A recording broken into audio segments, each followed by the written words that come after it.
Hi everyone, Dave here and welcome to Formula 1 98. Okay, let's go through the settings. We've got one player, we've got two players, we've got one player plus a link or two players plus a link. Oh my god, that brings back some memories. Okay, we've got an arcade race, an arcade time trial, a Grand Prix race, a new championship, or you can load a previous championship. You can have an arcade challenge, or you can load a previous arcade challenge, or an arcade race.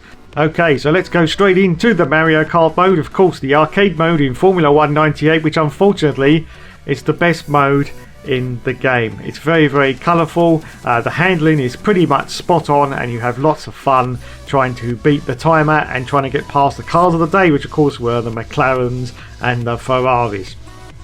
This game was a massive disappointment after the quite simply superb Formula 1 97.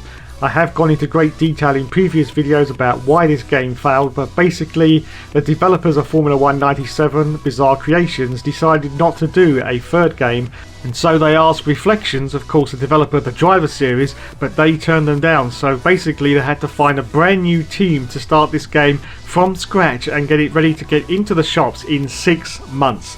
So I think this is probably one of the reasons why this game sucked so bad.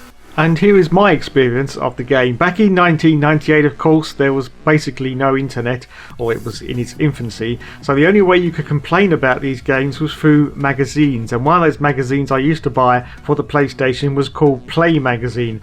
Now of course they'd already reviewed F1 98 the month before, but in the month after that of course there was the letters page, which was absolutely full of people complaining about the game. But there was a response from the developers. They said that early copies of Formula 1 98 had a problem with the analog steering. So if you sent the copy back to them, they would send us updated copies. So I, like many others, sent my copy back to Visual Sciences and waited for them to send me a new copy. There'll be more of that later. So for now, let's go back to the menu screens and let's have a look and see what we've got next. We've actually got, I think, the Arcade Challenge, which I don't think I've actually ever played on this game. So let's have a look and see what it says.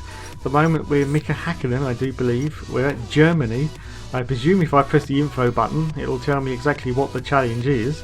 And are we going to see the challenge? Yes, you start in first and you must finish in 6th place or better.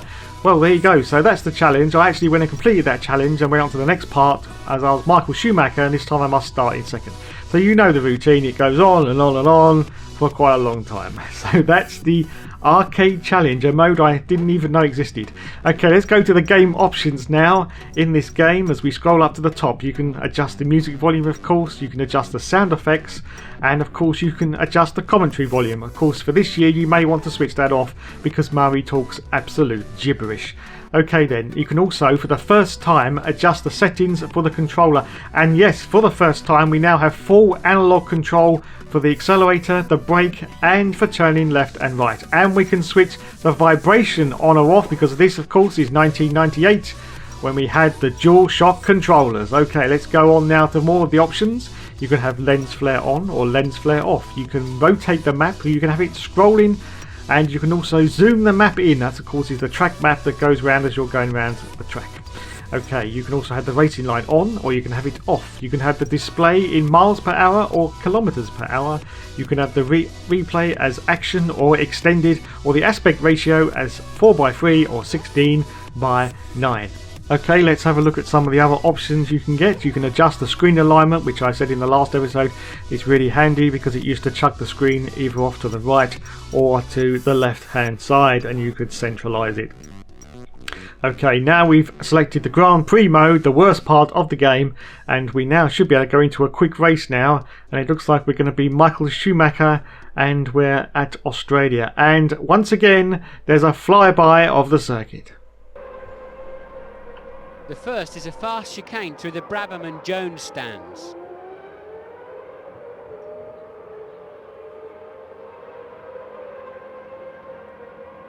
They accelerate down to turn 3, a 90-degree right-hander. The exit consists of a fast left-right onto a short straight.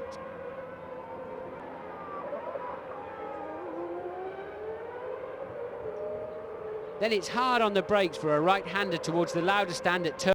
Okay, so let's look at the circuits now that you can drive on Formula 1 98. We start of course with Melbourne in Australia, and once again you can see there is a huge amount of information regarding each circuit. We've got the race results from last year, we even got the retirements from last year. Rubens Barrichello retired in the Stewart on lap 49, and basically all the information you're ever going to need for each circuit. So we start in Melbourne, Australia. We next go on to Interlagos in Brazil, then Buenos Aires at Argentina, Imola at San Marino, Barcelona in Spain, Monte Carlo at Monaco, Montreal in Canada, Magny-Cours in France, Silverstone in the UK, the A1 ring at Austria, Hockenheim in Germany, of course the original circuit, and then on to the Hungaroring in Hungary, Spa in Belgium, Monza in Italy, and the Nürburgring at Luxembourg, and the last race is Suzuka in Japan. There's also a couple of bonus tracks if you manage to edit your driver name, and you can have this one which is a sort of space race, and also there's one where you're going around a Colosseum. These of course are unlocked as cheat codes when you input your driver's name as something else. The driver name for this track is Cheesy Puffs. Okay, moving on. So now we move on to the drivers and teams in Formula 1 98. We start with McLaren with David Coulthard and Mika Hakkinen. We move on to Minardi with Esteban Tuero and Shinji Nakano. We then go on to Jordan with Damon Hill and Ralf Schumacher. Our next team of course is Ferrari with Eddie Irvine and Michael Schumacher. Then we move on to Benetton with Giancarlo Fisichella and Alexander Wurz. On to Prost with Jarno Trulli and Olivier Panis. Then on to Sauber, Johnny Herbert and John Alesi. Then on to Williams, Heinz-Harald Frentzen, and of course Jack Villeneuve, who still doesn't let his name be represented in this game. On to Tyrrell now, to Tora Sunik Taka, oh god, I knew I'd cock that up, and Ricardo Rosset. Then on to Arrows with Mika Salo and Pedro Diniz. Then on to Stewart with Jos Verstappen and Rubens Barrichello. Okay, on to the car options now. This is the best part of the game because basically none of them work. Okay, the transmission you can have is automatic of course, or manual, and of course there's a little graphic there to show you what the difference between automatic and manual is. You have the suspension which is set at 50% for the default, but you can set it all the way down to 0, which is going to be rock hard suspension, all the way up to 100%, which is going to be really soft. And if you can find any difference in that, well, you're a better man than I am.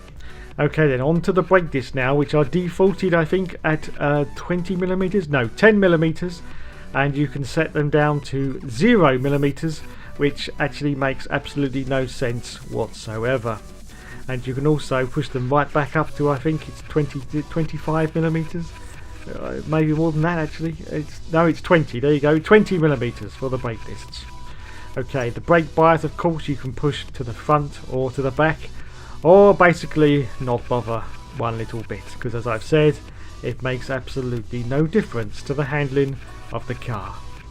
Okay, on to the front downforce now, which is preset I think at 15%, and it goes up to a value of 25% I do believe. Yes, there it is, at 15%. You can turn it all the way down to 0, which I would have thought meant that there's no wing on it at all, but there you go.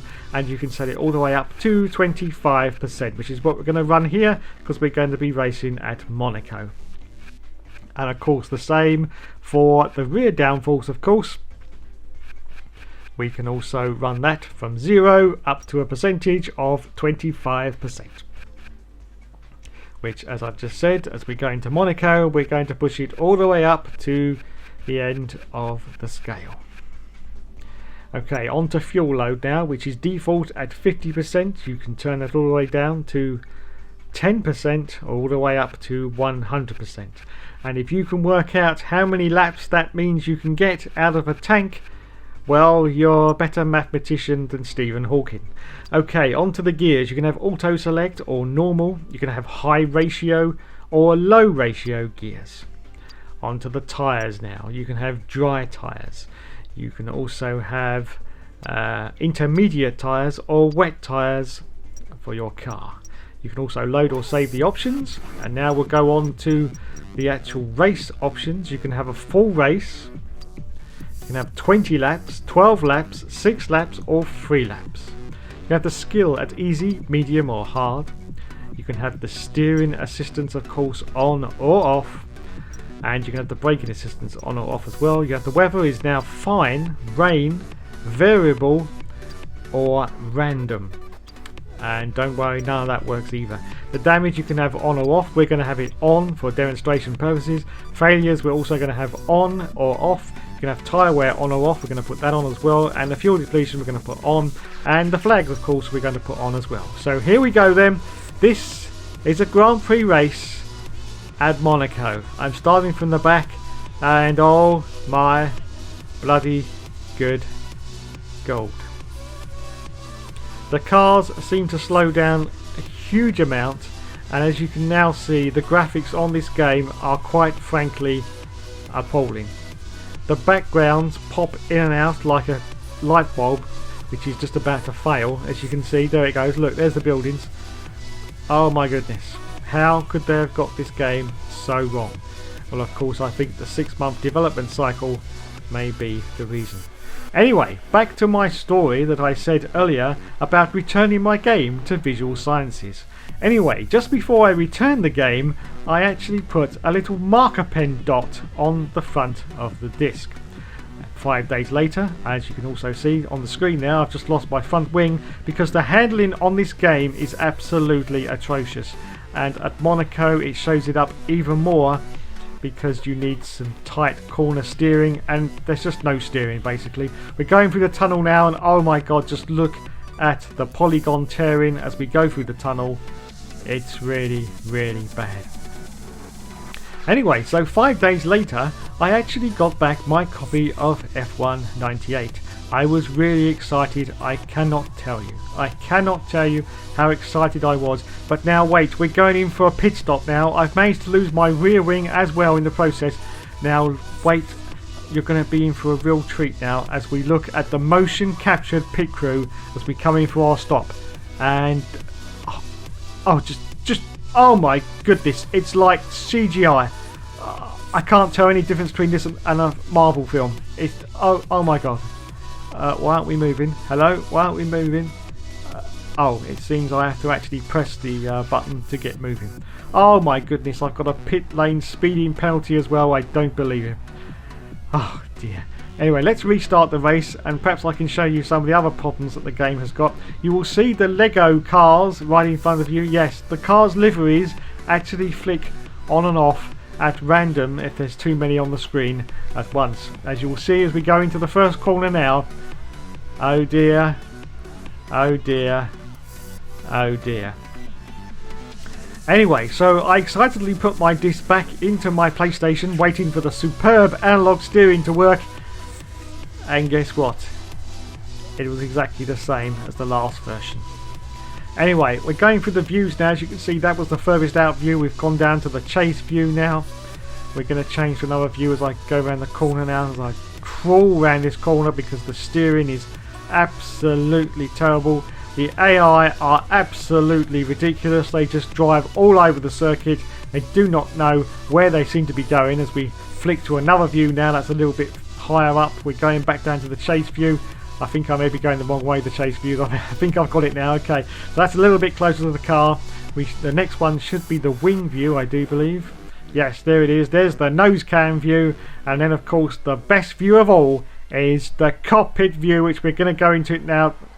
Brace yourselves, lads. You're in for a real treat now. Oh my goodness, just look at that.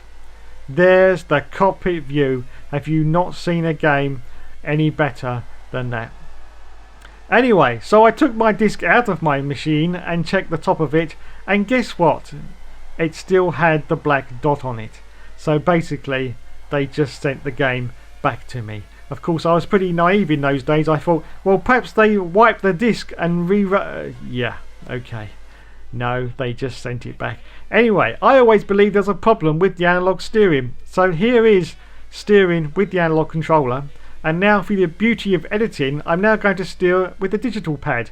And just look how much more steering you get, which means this game, as an example there of the different steering angles, this game was actually never set up to work with the analog controller. And as you can see going through Monaco there, it feels a hell of a lot smoother using the D-pad. Oh dear, oh dear. Okay, this game is, if you want it to be, 100% compatible with the PlayStation 3. And also, can you edit the driver names? Yes, you can. And you can actually do the whole grid once again and basically put in whosever name you really want to. Okay, would you buy this game? Well, frankly, if you want 5 minutes playing the arcade game and you can pick this up for about £1, go for it. If you really want a serious Formula 1 game, don't touch this with a barge pole. Thanks for watching, everyone. I'll catch you later.